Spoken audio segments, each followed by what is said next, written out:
বিসমিল্লাহির রহমানির রহিম। আজকে আমরা শিখব বাংলা সাহিত্যে যা যা প্রথম হয়েছে। প্রথম যে উপন্যাস আছে, নাটক আছে, কাব্যগ্রন্থ আছে, সবগুলো এখানে একসাথে নোট করা হয়েছে। তো প্রথমে আছে আমাদের আলালের ঘরে দুলাল, হচ্ছে উপন্যাস। তারপরে আছে জমিদার দর্পণ, হচ্ছে মুসলিম চরিত্র অবলম্বনে প্রথম নাটক। তারপর আছে আব্দুল করিম সাহিত্য বিশারদ, লিখেছেন হচ্ছে প্রথম মুসলিম পুঁথি সংগ্রহকারী। এরপরে আছে প্রথম সনেট রচয়িতা হচ্ছে মাইকেল মধুসূদন দত্ত। প্রথম জ্যোতিচিহ্নের ব্যবহার করেন ঈশ্বরচন্দ্র বিদ্যাসাগর। প্রথম কাহিনী ধর্মগ্রন্থ বেতাল পঞ্চবিংশতি। প্রথম নাগরিক কবি হচ্ছে ভারতচন্দ্র। প্রথম সার্থক ট্র্যাজেডি হচ্ছে কৃষ্ণকুমারী। প্রথম বাংলা মুদ্রিত গ্রন্থ হচ্ছে কথোপকথন। প্রথম মহাকাব্য হচ্ছে মেঘনাদ বধ।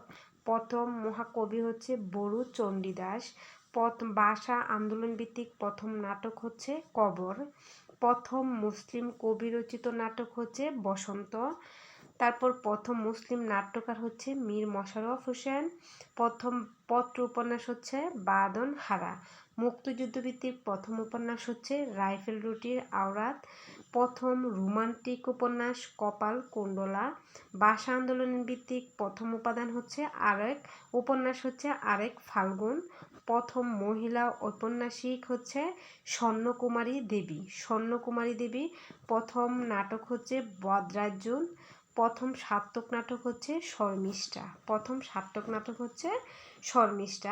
প্রথম মুসলমান কবি হচ্ছে শাহ মোহাম্মদ সগীর। প্রথম মহিলা কবি চন্দ্রাবতী। ঢাকা থেকে প্রথম প্রকাশিত গ্রন্থ হচ্ছে নীল দর্পণ। কবিগানের প্রথম কবি হচ্ছে গুজলাপুট। প্রথম চলিত রীতির প্রবর্তক হচ্ছেন প্রমোদ চৌধুরী। প্রথম প্রণয় উপন্যাস ইউসুফ জুলেখা। প্রথম প্রহসন হচ্ছে একেই কি বলে সভ্যতা।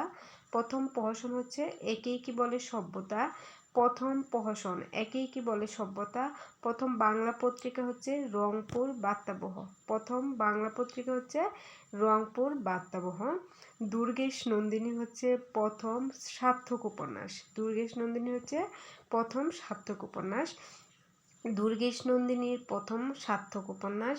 প্রথম বাংলা পত্রিকা হচ্ছে রংপুর বার্তাবহ। জামাই ষষ্ঠী হচ্ছে প্রথম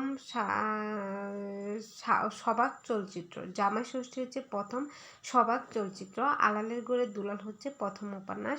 তো এখানে আমরা প্রথম যে জিনিসগুলা, প্রথম যে কাব্য নাটক উপন্যাস বলেন, কবিতা বলেন, সবগুলা প্রথম যেগুলো রচিত হয়েছে সবগুলো এখানে আছে। আপনারা এই ভিডিওটা 1-2-3 বার দেখবেন, তাহলে দেখবেন আপনাদের প্রত্যেকটা প্রথম উপন্যাস মুখস্থ হয়ে যাবে। আর হচ্ছে ধরেন যারা কাজে ব্যস্ত থাকেন, ভিডিওটা অন করে আপনারা যদি বারবার শুনেন, তাও দেখবেন আপনাদের মাথায় অনেকটা থাকবে প্রথম কি কি উপন্যাস, নাটক, তারপর হচ্ছে কবিতা, এগুলা রচনা করেছে। তো সকলেই আমার ভিডিও যদি আপনাদের উপকৃত হন আমার ভিডিও দ্বারা, তাইলে আপনারা আমার ভিডিওতে কমেন্টস করবেন এবং কে কোথায় থেকে ভিডিওটা দেখছেন কমেন্টসে জানাবেন।